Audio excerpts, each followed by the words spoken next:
Students of 9th class, today I will discuss something regarding related with some coaching. ठीक है, कुछ entrance exams में question आते हैं related to your average speed. ठीक है, 9th क्लास में हमने एवरेज स्पीड अभी पढ़ रहे हैं. क्लियर? वैसे तो ये टॉपिक हम कोचिंग क्लासेस में डिस्कस करते हैं, लेकिन अभी से मैं चाहूंगा कि अगर आप अभी से ही ये प्रिपरेशन स्टार्ट कर दें तो ज्यादा अच्छा रहेगा. ठीक है, सो एवरेज स्पीड को कैलकुलेट करने के कुछ शॉर्ट मेथड्स भी हैं, वो आज मैं आपको बताऊंगा. ठीक है, we have discussed about average speed. हमने एवरेज स्पीड की बात की थी and average speed was defined as it was v average equal to total distance divided by total time. This was the general formula. Total distance divided by total time is called as average speed. Now let us consider, मान लीजिए हमारे पास कोई object यहां से चलना start होती है यहां तक. Let this is the distance covered x1 और यहां से यहां तक जाने के लिए मींस A से B पॉइंट तक जाने के लिए ऑब्जेक्ट x1 डिस्टेंस ट्रेवल करती है और उसके लिए टाइम लगाती है t1. ठीक है, फिर B से पॉइंट C तक चलती है and let B to C the distance is x2 and the time is t2. तो एवरेज स्पीड कितनी हो जाएगी? Then from here we can say this average speed is equal to total distance means x1 plus x2, x1 plus x2 divided by total time is t1 plus t2. देखिए, this is the general formula.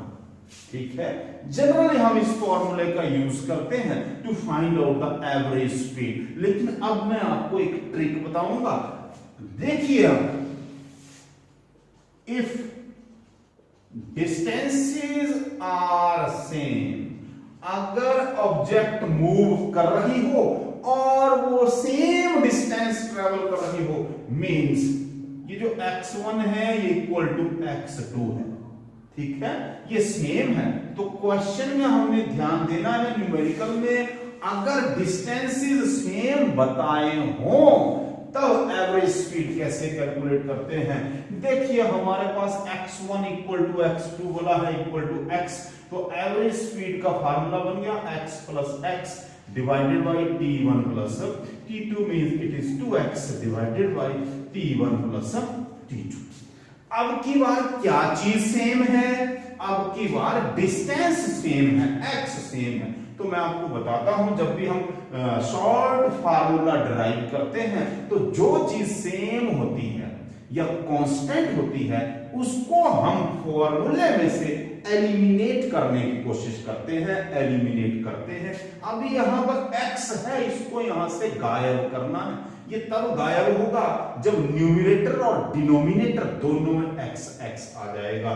तो देखिए, यहां तो x है लेकिन इस तरफ x नहीं है तो फिर इस इक्वेशन में x हमें लाना पड़ेगा ताकि इधर वाले x से वो x कैंसिल हो जाए. तो देखो, since v is equal to x upon t होता है ऐसा, it means t is equal to x upon v. ठीक है, तो यहां से t1 जब निकालेंगे तो t1 कितना हो जाएगा? x1 upon v1. लेकिन अभी x1 किसके इक्वल है? x के. आप समझ रहे हो ना बात को? t1 किसके इक्वल हो जाना है? x1 upon v1. लेकिन x1 किसके इक्वल है? x के. So we can write it as x upon v1. इसी तरह से हम इस फार्मूले से t2 भी निकालेंगे. t2 आएगा जी x2 upon v2. तो x2 इक्वल टू किसके है? x के. तो कितना आ गया? x upon v2. अब देखिए, t1 की वैल्यू भी आ गई, t2 की वैल्यू भी आ गई, यहां सब्स्टिट्यूट कर लेंगे तो क्या आया जी? It implies v average equal to 2x divided by x upon v1 plus x upon v2. ठीक है, यहां से x कॉमन ले लेंगे, ये आ गया आपके पास. इस 2 को भी ले आते हैं इधर, तो बन गया v average upon 2 is equals to x divided by x into 1 upon v1 plus 1 upon v2। तो देखो ये x और ये x क्या हो गए, कैंसिल।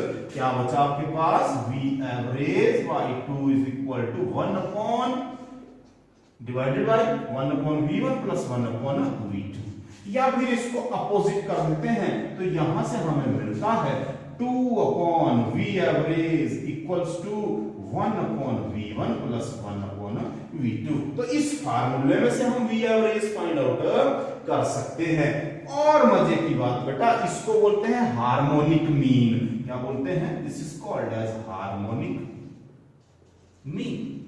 तो ये तो सिर्फ x1 और x2 है, इस तरह से x3, x4, x5, xn इस तरह से दिए हों तो हमारे पास जो जनरल फार्मूला बन जाएगा वो बनेगा n upon v average is equal to, देख लीजिए, 1 upon v1 plus 1 upon v2 plus so on plus 1 upon vn।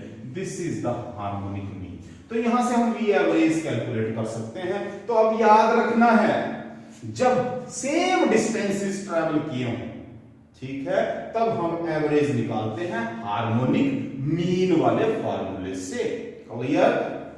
दूसरी बात, अगर टाइम इंटरवल सेम हो, if time is same means that is t1 is equal to t2 and it is equal to t। पहले वाले में distance same था तो harmonic mean calculate करके हम एवरेज स्पीड फाइंड आउट कर लेते हैं।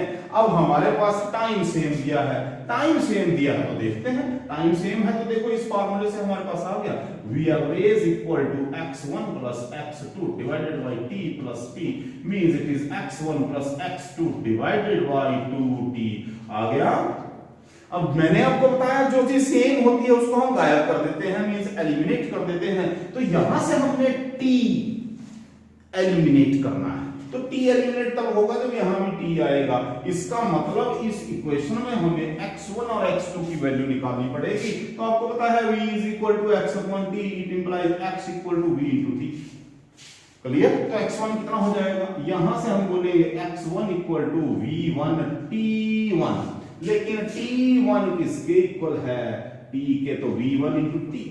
इसी तरह से यहां से निकालेंगे x2 is equal to v2 t2, लेकिन फिर से t2 किसके इक्वल है, t के इक्वल तो कितना है v2 t। तो ये दोनों वैल्यूज हम सब्स्टिट्यूट कर लेंगे किसकी, x1 और x2 की यहां पर। तो ये सब्स्टिट्यूट की तो आया v average equal to v1t plus v2t divided by 2t।